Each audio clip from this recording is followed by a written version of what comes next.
Continuing with chapter number 3, unit number 1, that is production and cost की theory. Now listen, सबसे पहले unit number 1 is about production.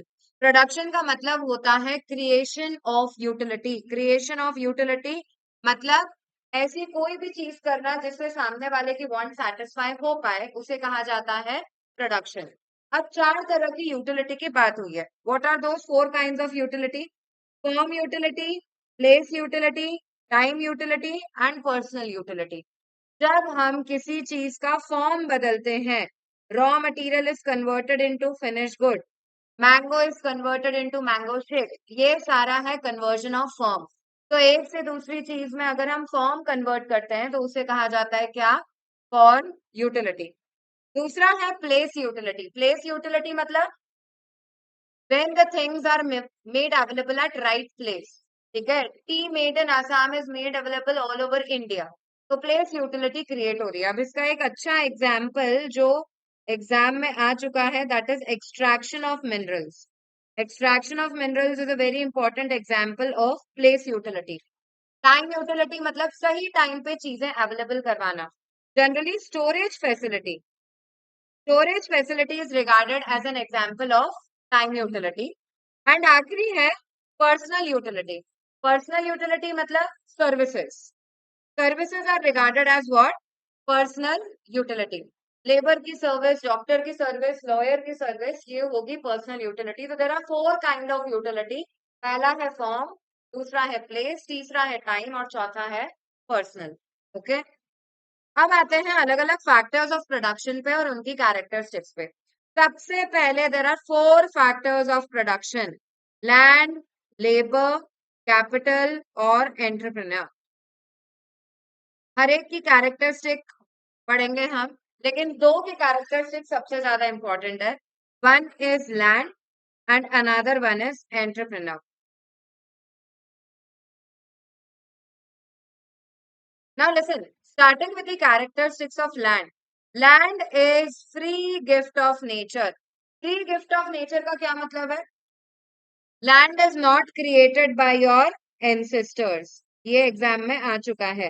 क्या land तुम्हारे ancestors ने बनाई है? Answer would be no. Land is not created by ancestors. It is a free gift of nature. Secondly, land is fixed in supply. दो aspect से बात की जाती है. लैंड का सप्लाई फिक्स्ड होता है, मतलब जब मैं इंडिविजुअल के पॉइंट ऑफ व्यू से बात करूंगी तो फिर भी इसका सप्लाई चेंज हो सकता है, and that is why it is regarded as elastic. लेकिन जब मैं ओवरऑल वर्ल्ड या इकोनॉमी के पॉइंट ऑफ व्यू से बात करूंगी तो कंट्री या वर्ल्ड के पॉइंट ऑफ व्यू से इसका सप्लाई जनरली होता है इन इलास्टिक. इसका सप्लाई ना तो बहुत ज्यादा बढ़ सकता है, ना बहुत ज्यादा कम हो सकता है. तो land is fixed in supply. Second feature के बाद आते हैं थर्ड वाले पे, that is it has indestructible powers. बेटा लैंड को डिस्ट्रॉय नहीं किया जा सकता, it can not be destroyed. लेकिन क्या लैंड की फर्टिलिटी को डिस्ट्रॉय किया जा सकता है? Answer would B yes. Land की फर्टिलिटी को अपन फिर भी डिस्ट्रॉय कर सकते हैं. Okay, next one is passive factor. Land is not an active factor of production. Land आपको रिजल्ट या आउटकम तभी देगी जब उस पे ह्यूमन एफर्ट्स लगाए जाएंगे. मतलब human is an active factor, लेकिन land is a passive factor. It is not an active factor of production. Next is it is immobile. एक से दूसरी जगह मूव नहीं हो सकती है. You cannot move land from one place to another.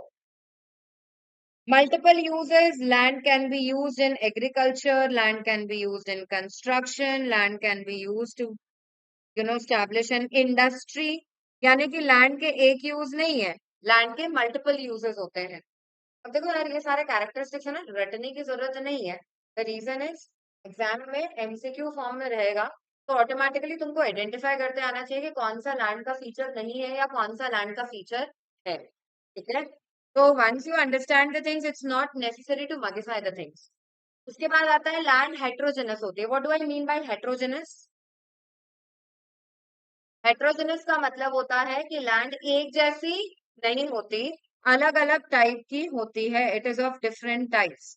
ठीक है, तो land has indestructible powers. Land का सप्लाई फिक्स होता है. हेट्रोजेनस होती है.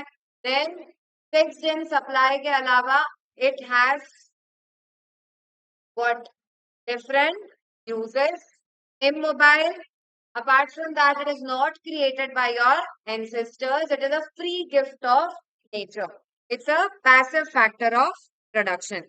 अब आते हैं लेबर पे। बेटा लेबर के लिए अपन ने एब्रीविएट किया था, उसमें ऑलमोस्ट 10 पॉइंट्स हैं। HPID पर PCM, ठीक है। तो सबसे पहले तो लेबर है क्या? केवल फिजिकल एफर्ट लेबर है या मेंटल एफर्ट भी लेबर है? Both physical as well as mental efforts, जिसके बदले में आपको क्या मिलेगा? पैसा मिलेगा। केवल वो ही लेबर माना जाएगा। तुम अपने फ्रेंड के सामने गा रहे हो, दैट इज नॉट लेबर, ठीक है। लेकिन तुम प्रॉपर ऑडिटोरियम में गाते हो and you get money for singing, तो that is basically labour. All the physical and mental effort जिसके बदले में you are paid in economic terms, that is basically labour. अब यहाँ पे एच का मतलब क्या है? Human effort. हमारे एफर्ट्स के बिना लेबर काम नहीं कर सकता, ठीक है। लेबर और लेबरर में फर्क है। हम लेबरर हैं, जो काम कर रहा है, मजदूर लेबरर है। और जो काम वो करता है, मजदूरी जो वो कर रहा है, वो होता है क्या? Labour. Am I clear? Now H is for human efforts. Human efforts यानी क्या? हमारे एफर्ट्स के बिना कुछ भी प्रोडक्टिव नहीं हो सकता इन terms of labour. P, P is for perishable. जिस दिन का लेबर आपने वेस्ट कर दिया, वो लेबर आप कभी भी रीगेन नहीं कर पाओगे। जिस दिन काम नहीं किया, उस दिन का लेबर रीगेन नहीं हो पाएगा। Then I, I is for inseparable. Labour को आप सेपरेट नहीं कर सकते लेबरर से। मजदूर से मजदूरी को अलग नहीं किया जा सकता। लेबर लेबरर से अलग नहीं हो सकता उसका skill and knowledge, okay. Then labour power differs. D is for differs, यानी कि कुछ लेबर प्रोडक्टिव होते हैं, स्किल्ड होते हैं, कुछ सेमी स्किल्ड होते हैं और कुछ अनस्किल्ड होते हैं। लेबर पावर वैरी करती है, कुछ क्या होते हैं? स्किल्ड, कुछ सेमी स्किल्ड और कुछ अनस्किल्ड, ठीक है। Then next one is again P, it is not always productive. At times labour अगर दिन भर का एफर्ट डाल भी दे, हो सकता है जो आउटकम वो एक्सपेक्ट कर रहा था वो उसे नहीं मिल पा रहा है। बहुत सारे रिसर्चेस में जनरली ऐसा ही होता है कि रिसर्च में आपने इतना टाइम लगा भी दिया है, उसके बाद भी जो आउटकम आप सोच रहे थे वो आप अचीव नहीं कर पा रहे हो, ठीक है। यानी कि labour is not always productive. Productively result दे पाए ऐसा जरूरी नहीं है। अब जैसे तुम भी लेबर कर रहे हो, लेकिन रिजल्ट तुम्हारे फेवर में आएगा या नहीं आएगा, ऐसा फिक्स नहीं है, ओके, ठीक है। देन ए का मतलब है क्या? Active factor of production. Labour कैसा होता है? Active factor. भूल जाओ पिछला वाला point, okay okay. Now listen, active factor of production यानी हो जाओगे तुम पास, ऐसा बोल रही हूँ, okay. Now listen, active factor of production मतलब लेबर ही सबसे ज्यादा एक्टिव फैक्टर ऑफ प्रोडक्शन है जनरली, बाकी सारे फैक्टर्स आर पैसिव। बिना ह्यूमन एफर्ट के काम नहीं हो सकता है, ठीक है। Then next is there is no R. R का मतलब है यहाँ पे no rapid adjustment between demand and supply of labour. Demand अगर ज्यादा है तो अचानक से लेबर का सप्लाई नहीं बढ़ाया जा सकता। जरूरत से ज्यादा सप्लाई है इकोनॉमी में तो अचानक से डिमांड भी नहीं बढ़ाई जा सकती। कोई रैपिड एडजस्टमेंट नहीं हो सकता between demand and supply of labour, it will take some time, ठीक है। कोई कमोडिटी नहीं है जिसको आप आसानी से एडजस्ट कर पाओगे, okay. Nextly poor bargaining power, PCM जो आखिरी वाला है, पीसीएम उसका है सबसे पहला पुअर बार्गेनिंग पावर। एम्प्लॉयर के कंपैरिजन में एम्प्लॉय, लेबर यानी एम्प्लॉय जो लेबर दे रहा है, एम्प्लॉय का बार्गेनिंग पावर कंपैरेटिवली होता है कम, ठीक है। मतलब अगर तुम भी जॉब जॉब सीख करने जा रहे हो तो employer will be much more powerful in comparison to, ठीक है। हमारा बार्गेनिंग पावर कंपैरेटिवली पुअर होता है। See is for choice between hours of leisure and hours of labour. Eventually थोड़े टाइम बाद एक labourer will prefer dash over dash, leisure over labour. दिन भर में रहते हैं 24 घंटे, आपको डिसाइड करना है कि आपको कितनी देर लेबर करना है और कितनी देर रेस्ट करना है। लेकिन थोड़े टाइम बाद when you achieve a certain age, so what do you prefer? You prefer leisure over labor, ठीक है। अच्छा, इसमें मैंने एक और चीज बताई थी, लेबर सप्लाई कर्व कैसा होता है? नहीं बेटा, backward falling. Labour supply curve होता है बैकवर्ड फॉलिंग, ठीक है। यहाँ पे वेजेस है और यहाँ पे टाइम होता है, तो जैसे जैसे लेबर और एक्सपीरियंस होते जाता है, कम टाइम में भी उसकी वेजेस बढ़ते जाते हैं। तो लेबर सप्लाई कर्व जनरली होता है इन शेप बैकवर्ड फॉलिंग। ये तुम्हारे मॉड्यूल के शायद क्वेश्चन नंबर 4 में एक ऑप्शन देके रखा है, इसलिए अपन ने समझा था। बुक में अलग से लेबर सप्लाई कर्व बना के नहीं रखा हुआ है। ओके, एंड लास्ट एम का मतलब होता है मोबाइल, ठीक है।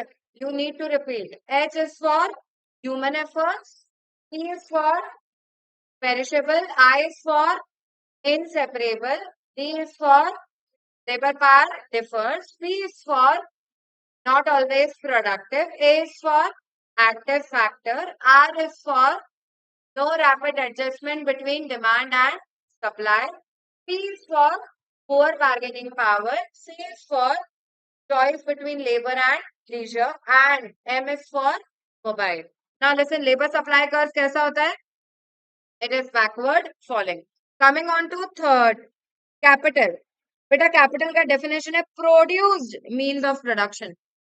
लैंड, लेबर, कैपिटल और एंटरप्रेन्योर ये सारे ही मीन्स ऑफ प्रोडक्शन होते हैं, लेकिन वो प्रोड्यूस्ड वर्ड से अंतर क्रिएट हो गया है।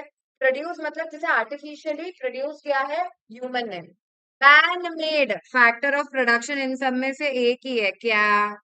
That is capital. That is why 4 शब्दों की डेफिनेशन है जो एग्जाम में काफी बार आ गई है।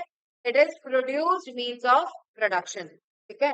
अब 8 तरह की तुम्हें कैपिटल देके रखी है। अच्छा, क्वेश्चन फॉर यू, वेल्थ बढ़ा या कैपिटल बढ़ा? Generally wealth is a bigger term in comparison to capital. बेटा कैपिटल का मतलब इकोनॉमिक्स में होता है केवल वो चीजें जो प्रोड्यूसर यूज करेगा 1 साल से ज्यादा फर्दर प्रोडक्शन करने में। मतलब सिंपल शब्दों में plant and machine is only capital. Am I clear? ठीक है, तो wealth include so many things, जो भी तुम्हारे एसेट्स है सब वेल्थ है तुम्हारी, ओके। लेकिन कैपिटल में तुम जिन चीजों से प्रोडक्शन कर रहे हो for a period more than 1 year, केवल वो ही होता है कैपिटल। अब अलग अलग तरह की कैपिटल होती है। ऐसी कैपिटल जो 1 साल से ज्यादा यूज होती है, मोर देन 1 ईयर, वो है फिक्स कैपिटल। जो वन टाइम यूज की है, सिंगल टाइम यूज की, वो कैसी कैपिटल है? सर्क्यूलेटिंग कैपिटल, ठीक है। रियल कैपिटल क्या होती है? जिस कैपिटल की इकोनॉमिक्स में बात हो रही है ना, वो बेसिकली रियल कैपिटल है। फिजिकल फिक्स एसेट्स जब आप खरीदते हो तो बेसिकली आप इन्वेस्टमेंट कर रहे हो। इन्वेस्टमेंट का मतलब इकोनॉमिक्स में होता है प्रोड्यूसर जब कैपिटल गुड्स खरीद रहा है तो, ठीक है। And that is why real capital की ही बात की जा रही है मैक्सिमम टाइम इकोनॉमिक्स में, फिजिकल फिक्स्ड एसेट्स, ठीक है। फिर दूसरा है human capital, skill and knowledge of a person. जो भी चीज तुम अभी कर रहे हो that is basically contributing to human capital in the economy, ठीक है। ह्यूमन कैपिटल बढ़ रहा है इकोनॉमी में। देन नेक्स्टली, टेंजिबल मतलब that can be seen, intangible मतलब that can not be seen, ठीक है। ये इंडिविजुअल नहीं होना चाहिए, ये इनटेंजिबल है। इनटेंजिबल मतलब जिसे देखा नहीं जा सकता, that can not be seen. Social capital मतलब दैट बिलोंग्स टू सोसाइटी, और इंडिविजुअल कैपिटल मतलब जो एक पर्सन को बिलोंग कर रही है, ठीक है। तो ये 8 कैटेगरीज है कैपिटल की, right. Circulating capital recent attempt में आ चुकी है, वेरी इंपॉर्टेंट। अब कैपिटल फॉर्मेशन की process, it is divided into 3 step. सबसे पहले हमारे जैसे लोग सेविंग करते हैं, फिर इन सेविंग्स को क्या किया जाता है? मोबिलाइज किया जाता है। तुम अलग अलग जगह इन्हें डिपॉजिट करते हो, ठीक है। से for example you deposit it in bank, और डिपॉजिट करने के बाद फिर फाइनली बैंक वाले ऐसे लोगों को लोन देते हैं जिनको उन लोन की जरूरत है, यानी कि वो सेविंग फाइनली किस में कन्वर्ट हो जाती है? इन्वेस्टमेंट में। तो it's a 3 step process. First is saving, दूसरा है मोबिलाइजेशन ऑफ सेविंग, और तीसरा क्या है फाइनली इन्वेस्टमेंट। कैपिटल फॉर्मेशन का पर्यायवाची ही होता है क्या, इन्वेस्टमेंट। ओके, एंटरप्रेन्योर की कैरेक्टरिस्टिक्स बहुत ज्यादा इंपॉर्टेंट है। एंटरप्रेन्योर सबसे पहले तो इनिशिएट करता है business. The first thing that he does या she does is initiating business. फिर जो भी बिजनेस वो इनिशिएट करता है उसमें वो रिस्क भी लेता है, risk bearing is second characteristic. और थर्ड इज इनोवेशन। इनोवेशन मतलब कुछ नया ढूंढना। The most important characteristic of an entrepreneur is innovation. Exam में काफी बार आ चुका है, एग्जाम में ये भी पूछा जा चुका है कि इनोवेशन थ्योरी किसने दी है। Answer would be it is given by computer. Am I clear? ठीक है, एग्जाम में ये क्वेश्चन भी बहुत बार रिपीट हुआ है, बता इनमें से कौन से एंटरप्रेन्योर के कैरेक्टरिस्टिक्स हैं। Option A initiates business, B risk bearing, C innovation, D all of the above. तो सही answer would be all of the above. ठीक है, अब कैरेक्टरिस्टिक्स के बाद आते हैं ऑब्जेक्टिव्स ऑफ एंटरप्राइज पे। सबसे पहला ऑब्जेक्टिव है ऑर्गेनिक ऑब्जेक्टिव। ऑर्गेनिक ऑब्जेक्टिव में मेनली दो ऑब्जेक्टिव्स आते हैं, that is survival as well as growth. ठीक है, you want to gain more market share. Survival और ग्रोथ अगेन ये रिसेंट अटेम्प्ट में पूछा गया है ऑर्गेनिक ऑब्जेक्टिव के बारे में, very very important. Survival and growth are the two organic objective. मतलब बेसिक ऑब्जेक्टिव यार किसी भी बिजनेस का, सबसे पहले तो आपको सर्वाइव करनी है कंपटीशन, और उसके बाद आपको अपना मार्केट शेयर बढ़ाना है, मतलब आपको ग्रो करते जाना है। ठीक है, अब आर एल मेरिस की एक थ्योरी है जिसके हिसाब से ऐसा है कि ओनर का ऑब्जेक्टिव अलग होता है और एम्प्लॉय का ऑब्जेक्टिव अलग होता है। ओनर ज्यादा से ज्यादा प्रॉफिट चाहता है और कम सैलरी बांटना चाहता है, और वहीं एम्प्लॉय का ऑब्जेक्टिव क्या होता है कि वो ज्यादा सैलरी चाहता है। अगर वो ज्यादा सैलरी चाहता है तो ओनर का प्रॉफिट कम हो जाएगा। तो इन दोनों के ऑब्जेक्टिव्स को क्या करवाना पड़ेगा, we need to converge their objectives. RL मेरिस ये बोलता है कि इन दोनों के ऑब्जेक्टिव्स को आपको मिलाने की जरूरत है, क्योंकि अगर ओवरऑल ऑर्गेनाइजेशन ग्रो करती जाएगी तो ऑटोमेटिकली ओनर और एम्प्लॉय दोनों का ऑब्जेक्टिव अचीव हो जाएगा। ओनर और मैनेजर, एम्प्लॉय की जगह the better term would be manager.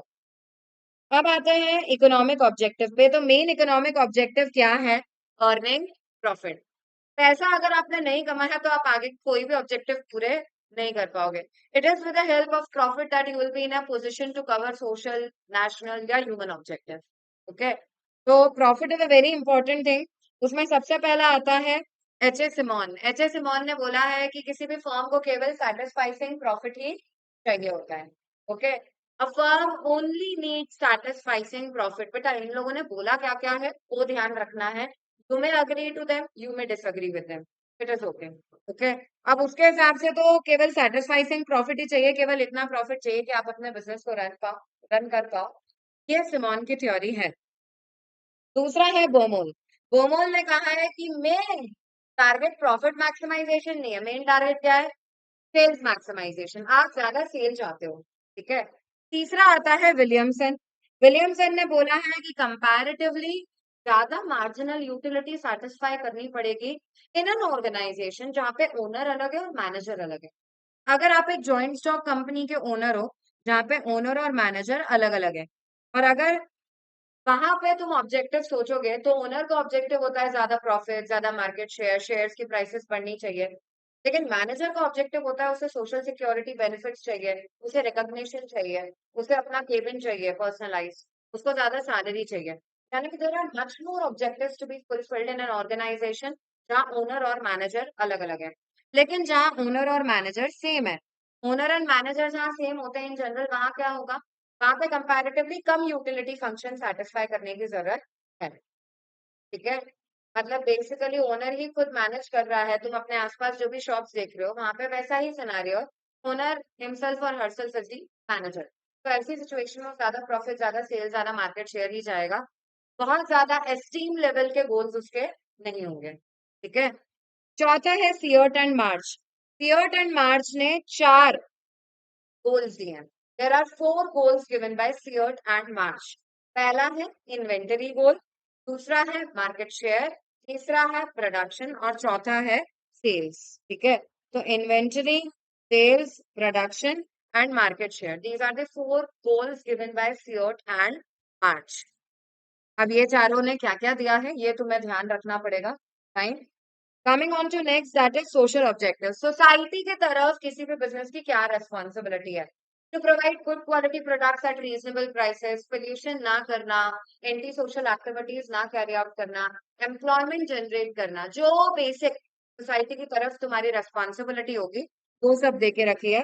Good quality products, then anti social activities avoid करना, growth of employment, generating employment and avoiding pollution. फिर आते हैं ह्यूमन ऑब्जेक्टिव। बेटा दो ऑर्गेनाइजेशंस के पास सेम फिजिकल रिसोर्स हो सकता है, सेम प्लांट एंड मशीन हो सकता है, लेकिन what will separate one organisation from other is if it's human resource. तो ह्यूमन रिसोर्स की तरफ तुम्हारी क्या रिस्पॉन्सिबिलिटी होगी?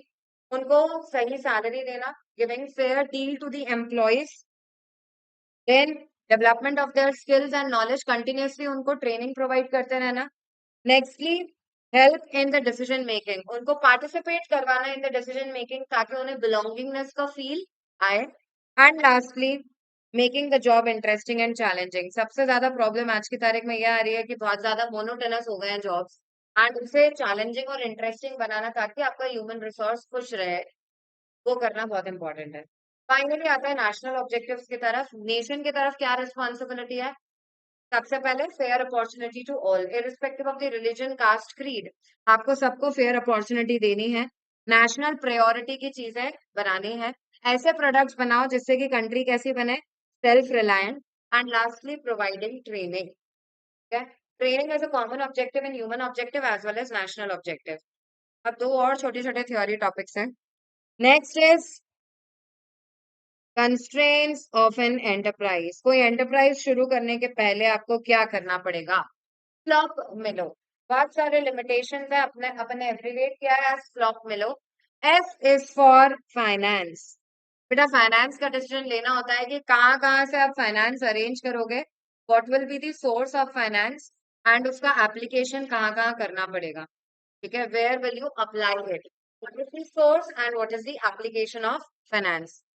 सेकेंड, लोकेशन डिसाइड करना, कहाँ आपका इंडस्ट्री लोकेटेड होगा। आप एसएसआई पैटर्न पे जाना चाहते हो या लार्ज स्केल इंडस्ट्री खोलना चाहते हो। Deciding the location and size of industry. Third, objective. यार बहुत सारे ऑब्जेक्टिव्स कॉन्ट्राडिक्टरी हैं। तुम प्रॉफिट मैक्सिमाइज करने की कोशिश कर रहे हो तो फिर तुम सोशल ऑब्जेक्टिव पूरे नहीं कर रहे हो, कहीं ना कहीं ह्यूमन ऑब्जेक्टिव भी अफेक्ट हो रहे हैं। यानी कि अल्टीमेटली सारे ऑब्जेक्टिव्स एक दूसरे को कहीं ना कहीं कॉन्ट्राडिक्ट करने वाले हैं। If they are contradictory you need to decide कि तुम्हें कौन से ऑब्जेक्टिव को प्रायोरिटी पे रखना है और किसे कम प्रायोरिटी पे रखना है। Physical facility. कितने बड़े बड़े एंटरप्राइजेस होते हैं, it is important to arrange plant and machine tool stores in a proper way. Raw material की प्लेस से मशीन बहुत ज्यादा दूर नहीं होनी चाहिए, नहीं तो टाइम जाएगा, बहुत ज्यादा एफर्ट्स लगेंगे लेबर के। तो ऐसी सिचुएशन में फिजिकल फैसिलिटीज का प्लेसिंग कैसे होगा, that is also important. FLOP, stop is complete in this. Then M, marketing. बेटा मार्केटिंग में there are 4 P's given: price mix, place mix, product mix and promotion mix.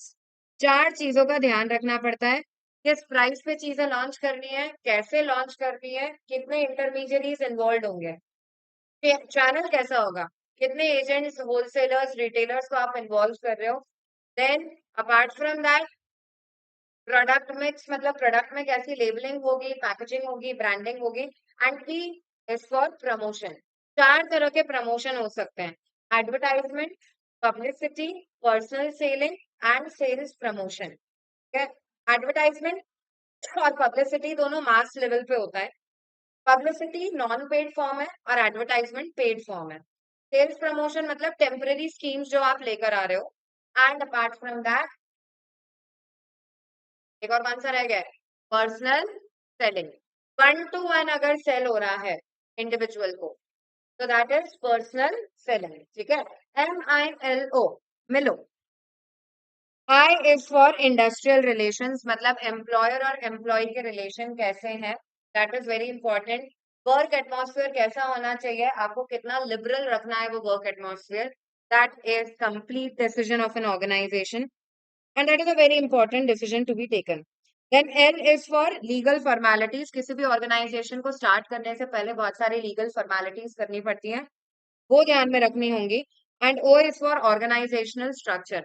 आप अपनी organisation का structure कैसा रखना चाहते हो। फंक्शनल होगा, प्रोडक्ट स्ट्रक्चर होगा, मतलब आपके ऑर्गेनाइजेशन में टॉप पे कौन होगा, बॉटम में किस हिसाब से मैनेजर्स डिस्ट्रीब्यूटेड रहेंगे। You need to decide the entire structure of the organisation. ठीक है। F is for finance, L is for location, O is for objective, P is for physical facility, M is for marketing, I is for industrial relations, L is for legal, and O is for organization structure। ठीक है। Profit maximisation को लेके क्या क्या limitations आ जाती हैं। सबसे पहले लैक ऑफ नॉलेज। हम बोलते तो हैं कि हमको ऐसी प्राइस सेट करनी है जिसपे प्रॉफिट मैक्सिमाइज हो पाए, लेकिन it is very difficult to decide a profit maximising price. Second important thing is mobility of labour. बहुत डिफिकल्ट है। एट टाइम्स आपका लेबर मना कर देता है, आपको पता है XYZ लोकेशन पे तुमको ज्यादा प्रॉफिट मिलने वाला है, लेकिन अगर आपका लेबर मोबाइल नहीं है तो ऐसी सिचुएशन में आप एक से दूसरी जगह मूव नहीं कर पाओगे, आप अपनी ब्रांच दूसरी लोकेशंस पे सेटअप नहीं कर पाओगे। हमारी कंट्री में एक और बड़ी प्रॉब्लम चल रही है, that is lack of infrastructure. Proper infra ही नहीं है, communication, transportation, network facility, electricity, ये सारी चीजें बेसिक है कोई भी इंडस्ट्री को रन करने के लिए। अगर ये नहीं मिलेगा तो इंडस्ट्री प्रॉपरली स्टैब्लिश नहीं होगी। Next is changes in the economic policies and changes in the financial plans and policy. Interest rate कभी भी चेंज हो जाता है, कभी भी इकोनॉमिक इंस्टेबिलिटी आ जाती है। अगर ये सारी चीजें चल रही है तो आप प्रॉफिट मैक्सिमाइज डेफिनेटली नहीं कर पाओगे। These are 5 limitations to profit maximization. Coming on to next, that is production function. Very important definition. Very, very, very important. Now listen, 3 definitions दी हुई हैं। सबसे पहली है, it refers to a functional or technical relation between physical inputs and physical outputs. Functional या technical relation between physical inputs and physical outputs. इसे क्या कहा जाएगा? Production function. याद ये रखना है, एग्जाम में आ चुकी है बेटा, ये फंक्शनल रिलेशन है। हम मनी रिलेशन स्टैब्लिश करने की कोशिश नहीं कर रहे। इतने रुपए लेबर के और इतने रुपए कैपिटल से हम कितना आउटपुट बना रहे हैं, कितने रुपए का आउटपुट बना रहे हैं, ये नहीं बात कर रहे हम। 10 यूनिट लेबर की 5 मशीन यूज करके हम 5000 यूनिट प्रोड्यूस कर पा रहे हैं, यानी कि अल्टीमेटली ये प्रोडक्शन फंक्शन है, because we are trying to establish relation in terms of units. It is also a functional relation between maximum amount of output that can be produced with given amount of input. Given मतलब input दिया हुआ है, it is constant. तुमको input दे दिया गया है तो कितना आउटपुट बन पाएगा उससे, जब ये रिलेशन स्टैब्लिश किया जाता है तो ये कहलाता है क्या? Production function. Output maximum given input. Reverse भी हो सकता है क्या? It refers to a functional relation between what? Given output and minimum amount of input. कितना minimum input लगेगा कोई given output produce करने के लिए? That is also the definition of production function. Definition दी किसने है? सैमुअलसन ने दी है, एग्जाम में आ चुका है। This definition is given by Samuelson. Am I clear? ठीक है। प्रोडक्शन फंक्शन को किसने डिफाइन किया? It's given by Samuelson. Now there are 2 types of production function, long run production function and short run production function. बेटा production function में maximum time दो ही factors की बात हुई है, one is labour, another one is capital. K is the symbol for capital and L is the symbol for labour. ठीक है। दो तरह के प्रोडक्शन फंक्शन, लॉन्ग रन और short run. Long run production function का नाम है लॉ ऑफ कांस्टेंट प्रोपोर्शन या law of returns to scale. इसका डेफिनेशन आ चुका है रीसेंट अटेम्प्ट में, very very important. Long run production function मतलब बेटा जब सारे फैक्टर्स एक साथ चेंज हो रहे हैं इन द सेम प्रोपोर्शन। तुमको एक बार पता लग गया है एक मशीन पे 3 labour is the best case scenario, तो तुम 2 मशीन पे 6 लगाओगे, 3 मशीन पे 9 लगाओगे। मतलब तुम अपना फैक्टर रेशियो चेंज नहीं होने दे रहे हो, you are changing all the factors in the same proportion. ठीक है। So that is long run production function. All the factors are changing in the same proportion to produce a level of output. Okay. Short run production function को बोला जाता है law of variable proportion. यहाँ पे factors के बीच का proportion same नहीं रह पाता है। अगर एक मशीन पे एक लेबर है, अब मशीन बढ़ा ही नहीं सकते तुम। एक मशीन पे 2 लेबर, एक मशीन पे 3 लेबर, एक मशीन पे 4 लेबर, यानी फैक्टर्स के बीच का रेशियो पूरे टाइम चेंज होता रहता है। इसलिए इसे क्या बोलते हैं? Law of variable proportions. ठीक है, लॉ ऑफ वेरिएबल प्रपोर्शन में कुछ फैक्टर्स फिक्स है एंड कुछ वेरिएबल है। टू बी प्रिसाइज, एक ही फैक्टर वेरिएबल होता है और बाकी सारे फैक्टर्स होते हैं फिक्स। एग्जाम में आ चुका है। एक ही फैक्टर वेरिएबल होता है और बाकी सारे होते हैं कैसे? फिक्स। अब आते हैं अजम्पशन पे। बेटा प्रोडक्शन फंक्शन के अजम्पशंस है ये। प्रोडक्शन फंक्शन में स्पेसिफाई होगा कि कौन से पीरियड की बात हो रही है, लॉन्ग टर्म या फिर शॉर्ट रन, लॉन्ग रन या फिर short run. Technology remains constant. बेटा एक पर्टिकुलर प्रोडक्शन फंक्शन में टेक्नोलॉजी कांस्टेंट ही रहने वाली है। मैम हम लॉन्ग रन में हो तो, अगर तुम लॉन्ग रन में हो तो जैसे ही टेक्नोलॉजी तुम चेंज करोगे तो तुम्हारा प्रोडक्शन फंक्शन भी चेंज हो जाएगा। So for a particular production function, technology is assumed to be constant. And lastly, हम मानते हैं कि प्रोड्यूसर कैसा आउटपुट बना पा रहा है? Highest possible output. Coming on to next, Cobb-Douglas production function, very important again. Cobb-Douglas production function में पहले उनने फंक्शन देकर रखा था Q equals to K, L to the power A, C to the power 1 minus A.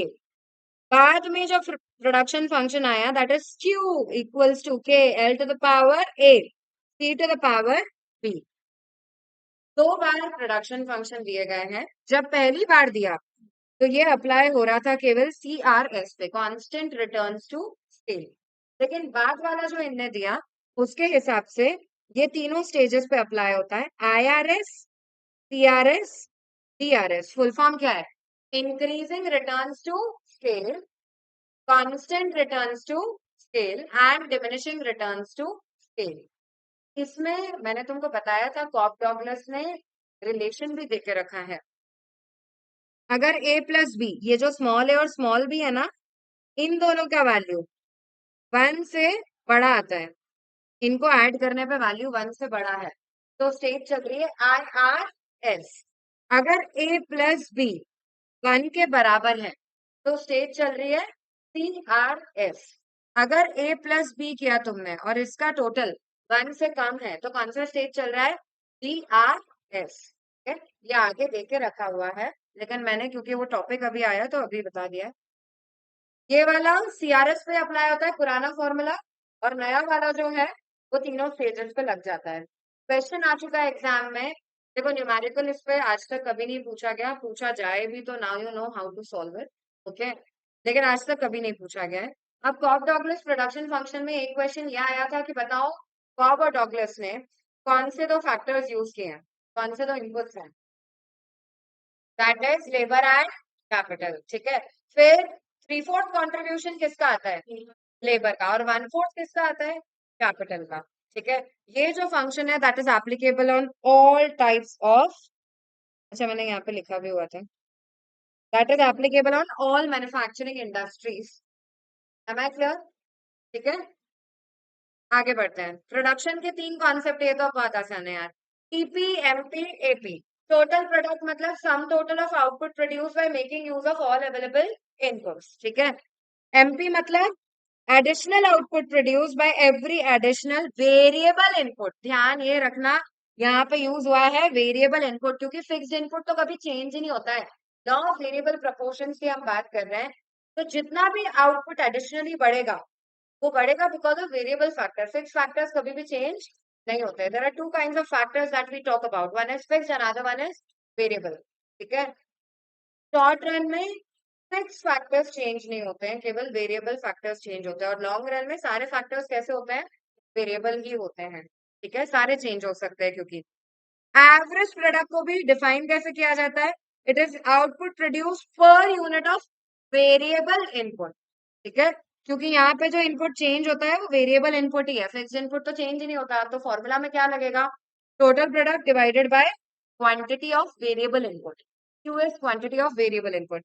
यहाँ पे formula क्या है? टीपीएन माइनस टीपीएन माइनस 1, या फिर change in TP upon change in Q. Q का मतलब यहाँ पे फिर से यूनिट्स ऑफ वेरिएबल फैक्टर है। टीपी का फॉर्मूला क्या होता है? समेशन ऑफ एमपी या फिर एपी इंटू क्यू। ठीक है, दीज आर 3 कॉन्सेप्ट्स। अब आता है relation between what, MP and TP. पहला पॉइंट ऑफ रिलेशन, जब एमपी बढ़ता है, when MP increases, what happens? TP increases at increasing rate. जब MP बढ़ता है, TP बढ़ता है increasing rate पे। Nextly, जब MP गिरता है, can you see in the graph? जब MP गिरेगा तो भी TP बढ़ रहा है। TP increases but at a decreasing rate. जब MP 0 हो जाता है, वेरी गुड, जब MP 0 है तो यू कैन सी TP उसके मैक्सिमम पे है। When MP is 0, TP is maximum. And finally ये डॉटेड लाइन के बाद MP जब नेगेटिव हो गया है तो TP फॉल्स। क्या TP कभी नेगेटिव होता है? नहीं, TP कभी भी नेगेटिव नहीं हो सकता, ठीक है। और इसीलिए क्या एवरेज प्रोडक्ट कभी नेगेटिव हो सकता है? एवरेज प्रोडक्ट भी कभी नेगेटिव नहीं हो सकता। जिस पॉइंट पे MP मैक्सिमम होता है, ये पॉइंट है ना जहाँ पे MP मैक्सिमम है, उसके कॉरेस्पॉन्डिंग जो टीपी पर पॉइंट होता है, टीपी पर पॉइंट होता है, वो पॉइंट क्या कहलाता है?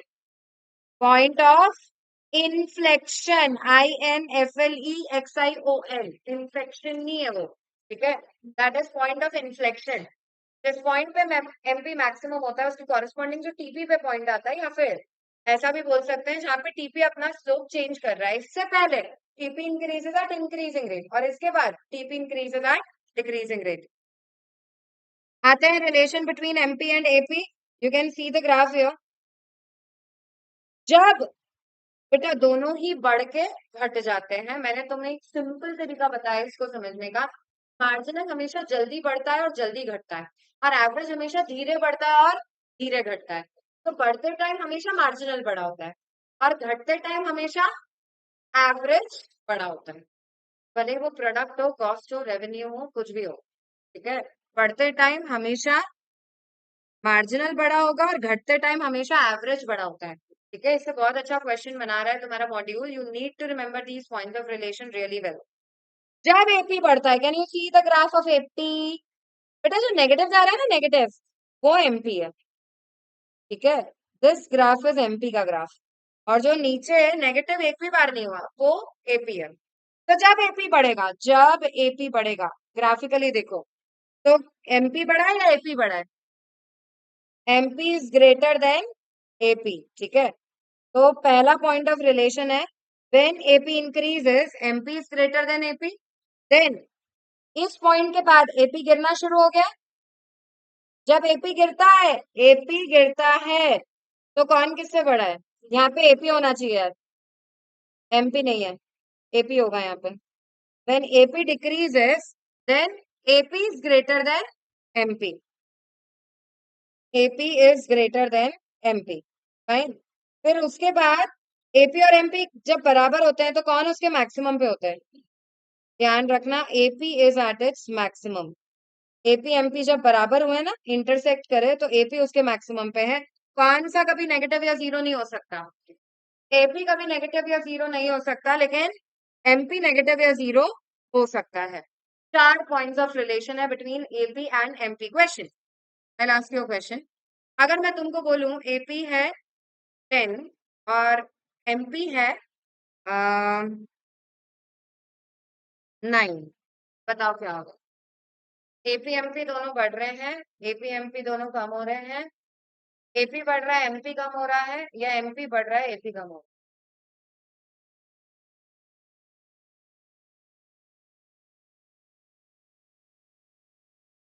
दोनों बढ़ रहे हैं, दोनों कम हो रहे हैं। ऑप्शन सी है एमपी बढ़ रहा है एपी कम हो रहा है, ऑप्शन डी है एपी बढ़ रहा है एमपी कम हो रहा है। बेटा रिलेशन से देखा जाएगा, अगर AP is greater than MP, अगर एपी बड़ा है और एमपी छोटा है, बेटा दोनों ही क्या है? दोनों ही गिर रहे हैं। ऑप्शन बी सही है in this case. Am I clear? You will see by relation, ठीक है। न्यूमेरिकल वैल्यू से तुमको कंफ्यूज किया जा रहा है, जस्ट हैव टू नोटिस कि एपी बड़ा है या एमपी बड़ा है। Am I clear? Okay, answer would be दोनों कम हो रहे हैं। Coming on to the law of variable proportions. Law of variable proportions क्या बोलता है? जैसे जैसे आप ज्यादा यूनिट बढ़ाते जाते हो, एक मशीन है, अगर एक मशीन है उसमें आपने पहले एक लेबर डाला, फिर दो लेबर डाला, फिर तीन लेबर डाला, तो जैसे जैसे तुमको पता है यार एक मशीन पे आइडियली तीन लेबर होने चाहिए थे, तो initially when you start increasing variable factor to the fix factor, तो फिर क्या होएगा? एमपी बढ़ेगा। एमपी बढ़ेगा तो TP will increase at a increasing rate. Sorry, eventually क्या होगा? तुम मशीन तो बढ़ा ही नहीं सकते, तो तुम अब क्या बढ़ाते जा रहे हो? तुम और लेबर बढ़ाते जा रहे हो। उसी मशीन में तुमने चार पांच छह सात लेबर डाल दिया, तो इवेंचुअली एमपी गिरने लग जाएगा और नेगेटिव हो जाएगा, और इसकी वजह से टीपी को क्या होगा? TP will also fall. Finally TP will also fall. यानी कि आप एक मशीन पे जरूरत से ज्यादा लेबर नहीं भर सकते, अदरवाइज आपका ओवरऑल आउटपुट गिरना शुरू हो जाएगा। अब law of variable proportions, as you can see from the diagram, देखो तीन स्टेजेस में डिवाइड होता है। पहला स्टेज है आईआरएफ, दूसरा है डीआरएफ, और तीसरा है NRF. IRF stands for increasing returns to a factor. Increasing returns to a factor बेटा तब तक चलता है जब तक एपी उसके मैक्सिमम पे ना पहुंच जाए। यू नो एपी उसके मैक्सिमम पे तब पहुंचता है जब एपी और एमपी होते हैं बराबर।